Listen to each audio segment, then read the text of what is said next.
بسم اللہ الرحمن الرحیم۔ السلام علیکم ناظرین۔ سیرت رسول صلی اللہ علیہ وسلم کے حوالے سے لیکچر کی سیریز میں آج چوتھے اور آخری لیکچر کے ساتھ آپ کی خدمت میں حاضر ہیں۔ ناظرین، گزشتہ لیکچر میں ہم نے یہ جاننے کی کوشش کی تھی کہ ہجرت مدینہ کے بعد جب رسول اللہ مدینہ تشریف لائے اور وہاں کے حکمران بنے تو آپ صلی اللہ علیہ وسلم نے مدینہ کے سیاسی، سماجی اور معاشی نظام میں کیا اصلاحات کی تھیں۔ آج کے لیکچر میں ہم یہ جاننے کی کوشش کریں گے کہ رسول اللہ صلی اللہ علیہ وسلم نے مدینہ کا حکمران بننے کے بعد ریاست مدینہ کے دفاعی نظام میں، سفارتی، عدالتی، تعلیمی نظام میں کیا بنیادی اصلاحات کی تھیں۔ آگے بڑھنے سے پہلے اگر آپ نے ابھی تک یہ چینل سبسکرائب نہیں کیا تو کائنڈلی اس کو سبسکرائب کر دیں تاکہ اسلامی موضوعات پر نئی آنے والی ویڈیوز آپ تک بآسانی پہنچ سکیں۔ تو ناظرین، سب سے پہلے رسول اللہ صلی اللہ علیہ وسلم کی دفاعی اصلاحات کے حوالے سے بات کرتے ہیں۔ زمانہ جاہلیت میں اور اس کے بعد بھی صدیوں تک دنیا میں یہ رواج اور اصول رہا ہے کہ جب آپ جنگ میں داخل ہو جاتے ہیں تو آپ کسی اصول یا ضابطے کے پابند نہیں ہوتے۔ اسی لیے جب مختلف اقوام کی آپسی لڑائیاں ہوتیں تو ظلم و ستم کا بازار گرم ہو جاتا تھا اور کسی اصول یا ضابطے کا لحاظ نہیں کیا جاتا تھا۔ لیکن رسول اللہ صلی اللہ علیہ وسلم نے جنگ کے بھی اصول مقرر فرمائے اور اس حوالے سے یہ ضابطہ بنایا کہ عورتوں، بچوں اور بزرگوں پر حملہ نہیں کیا جائے گا، دشمن پر رات کے وقت حملہ نہیں کیا جائے گا، دشمن کے گھروں کو نہیں جلایا جائے گا، کھڑی فصلوں اور باغات کو نقصان نہیں پہنچایا جائے گا۔ اسی طرح جب آپ صلی اللہ علیہ وسلم نے جنگ کے نتیجے میں ملنے والے قیدیوں کے قتل کے رواج کو ختم کیا اور ان کے ساتھ حسن سلوک کا معاملہ کیا۔ آپ صلی اللہ علیہ وسلم نے دفاعی نظام کو مضبوط کرنے کے لیے جدید دفاعی طریقوں کو رائج کیا۔ منجنیق کی جدید ٹیکنالوجی آئی تو آپ صلی اللہ علیہ وسلم نے صحابہ کو منجنیق سیکھنے کے لیے بھیجا۔ پھر شہر پر حملے کی صورت میں دفاع کی ایک نئی شکل متعارف کرائی کہ شہر کے گرد چوڑی خندقیں کھود دی جائیں اور اندر ایندھن ڈال دیا جائے تاکہ دشمن شہر میں داخل ہی نہ ہو سکے اور داخل ہو کر آپ کو نقصان نہ پہنچا سکے۔ یہی تدبیر غزوہ خندق میں اختیار کی گئی تھی، جس کے نتیجے میں مسلمانوں کو بڑی فتح حاصل ہوئی۔ پھر آپ صلی اللہ علیہ وسلم نے لشکر کی صف بندی کا نظام متعارف کرایا کہ صفوں کی شکل میں لشکر ترتیب دیا جائے گا تاکہ دشمن کو ہماری تعداد اور طاقت زیادہ لگے، اور جنگی تیاری کے لیے جنگی مشقیں شروع کرائیں۔ مسجد نبوی میں تیر اندازی، نشانہ بازی، گھوڑ سواری، نیزہ بازی کے مقابلے جو ہیں وہ منعقد کیے جاتے تھے۔ اس کے علاوہ آپ صلی اللہ علیہ وسلم نے انٹیلیجنس کا نظام متعارف کرایا۔ دشمن کی جاسوسی کرائی جاتی تھی۔ صحابہ اکرام کو دشمن کے علاقوں میں بھیس بدل کر بھیجا جاتا تھا تاکہ وہ دشمن کی سرگرمیوں کے حوالے سے رپورٹ کریں، ان کی تعداد، ان کی تیاریوں، ان کی طاقت کا اندازہ لگائیں اور واپس رپورٹ کریں، جس کو سامنے رکھ کر جنگی حکمت عملی ترتیب دی جاتی تھی۔ یہی وجہ ہے کہ آپ صلی اللہ علیہ وسلم آپ نے جب غزوہ بدر سے پہلے شام جانے والے قریش کے قافلے کے بارے میں آپ کو اطلاع ہوئی تو آپ صلی اللہ علیہ وسلم نے اس قریش کے قافلے کے ساتھ 2 جاسوس بھی روانہ کیے تاکہ وہ آپ کو آ کر اس کی حکمت عملی کی رپورٹ دیں۔ یہ چند دفاعی اصلاحات تھیں۔ اب ہم آپ صلی اللہ علیہ وسلم کی عدالتی اصلاحات کے حوالے سے بات کرتے ہیں۔ رسول اللہ صلی اللہ علیہ وسلم جب مدینہ میں حکمران بنے تو یہود سمیت تمام قبائل کے کنسنسس کے ساتھ آپ کو مدینہ کا چیف جسٹس بھی مقرر کیا گیا۔ یہ آپ کے عدالتی انصاف کی دلیل تھی کہ دشمن بھی آپ کے نظام انصاف پر اعتماد کرتے تھے۔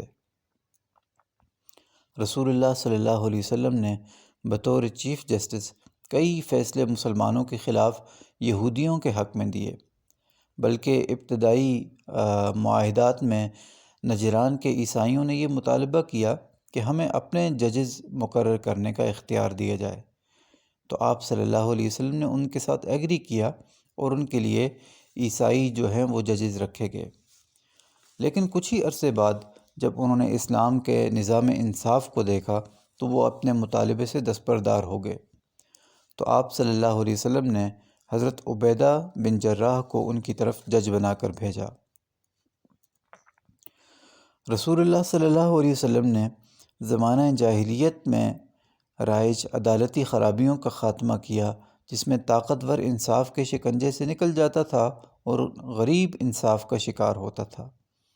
اس کی عملی مثال پیش کی کہ آپ صلی اللہ علیہ وسلم نے جب آپ کے سامنے ایک مالدار خاتون فاطمہ کی چوری پر اپنے ہی منہ بولے بیٹے کی سفارش کو بھی رد کر دیا اور فرمایا کہ میری سگی بیٹی فاطمہ بھی چوری کرتی تو میں اس کے ہاتھ بھی کاٹ دیتا۔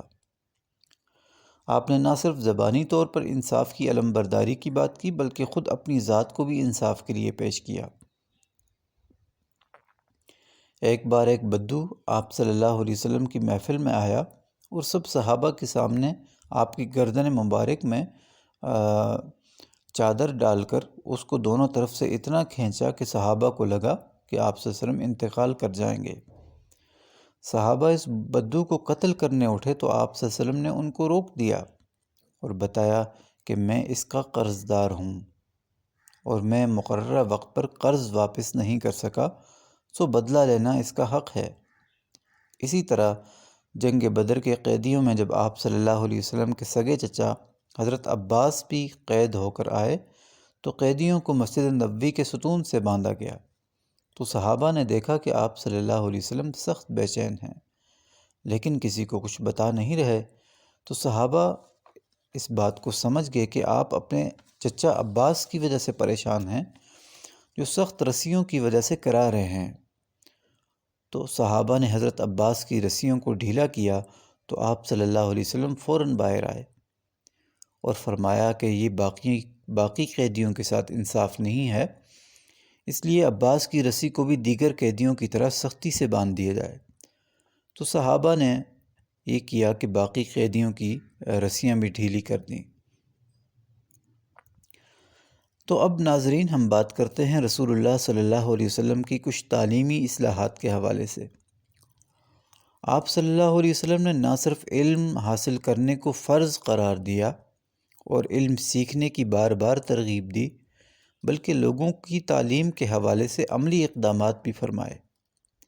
آپ نے اسلامی ریاست کی پہلی یونیورسٹی صفہ کے نام سے قائم کی جس میں صحابہ کی تعلیم و تربیت کا اہتمام کیا جاتا تھا۔ صحابہ کی ایک بڑی تعداد اس میں تعلیم و تعلم کے سلسلے سے وابستہ ہوئی۔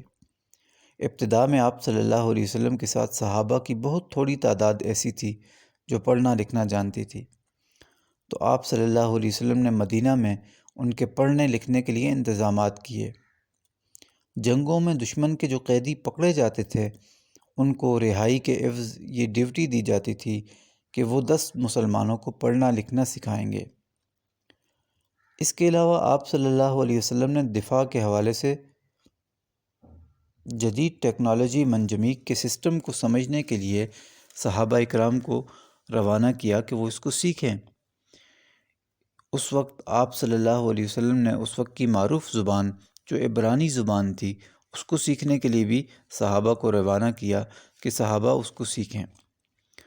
آپ صلی اللہ علیہ وسلم نے نہ صرف مردوں بلکہ خواتین اور بچوں کی تعلیم کا بھی انتظام فرمایا۔ آپ صلی اللہ علیہ وسلم کی انہی کوششوں کے نتیجے میں کچھ ہی عرصے میں مدینہ میں اکثر مسلمانوں نے نہ صرف پڑھنا لکھنا سیکھ لیا بلکہ دیگر علوم کو سیکھنے کی طرف بھی راغب ہوئے۔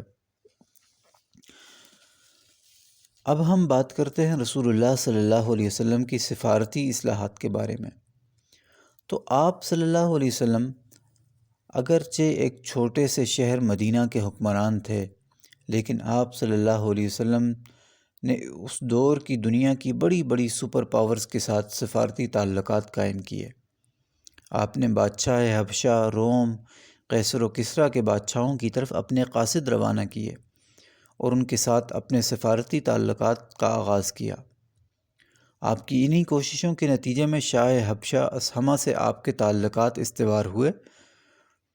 آپ نے مختلف بادشاہوں، حکمرانوں، قبائل کے سرداروں کو خطوط لکھے، ان کی طرف تحائف بھجوائے، ان کو وفود کو بھی اپنے پاس مدعو کیا، ان کو اپنے پاس ٹھہرایا، ان کا اکرام کیا۔ مدینہ کے نواح میں موجود دیگر قبائل کے ساتھ آپ صلی اللہ علیہ وسلم نے بھی اچھے تعلقات قائم کیے، اور کئی قبائل مثلاً بنو حمیرہ، بنو جہینہ وغیرہ کے ساتھ آپ نے امن معاہدے کیے۔ اور اس کے علاوہ آپ صلی اللہ علیہ وسلم نے یہودیوں سے تعلقات بہتر کرنے کی کوششیں کیں، ان کے ساتھ مختلف معاہدات کیے، اور مدینہ کے تمام سٹیک ہولڈرز کے ساتھ آپ نے مل بیٹھ کر میثاق مدینہ کا ایگریمنٹ سائن کیا۔ اسی طرح حالات کو پرامن رکھنے کے لیے آپ صلی اللہ علیہ وسلم نے قریش مکہ کے ساتھ بھی صلح حدیبیہ کا معاہدہ کیا۔ آپ نے دشمن کے ساتھ معاہدوں کی سخت حالات میں بھی پاسداری کی۔ یہی وجہ ہے کہ جب صلح حدیبیہ کی تیاری کے دوران مکہ سے بھاگ کر مسلمان ہو کر آنے والے ابو جندل کو آپ صلی اللہ علیہ وسلم نے واپس مکہ روانہ کر دیا اور معاہدے کی مکمل پاسداری کی، یہاں تک کہ قریش مکہ نے خود اس معاہدے کو توڑا، جس کے نتیجے میں مسلمانوں نے مکہ کی طرف پیش قدمی کی اور مکہ کو فتح کیا۔ تو ناظرین، اس کے ساتھ آج کے لیکچر کا اختتام ہوتا ہے۔ والسلام۔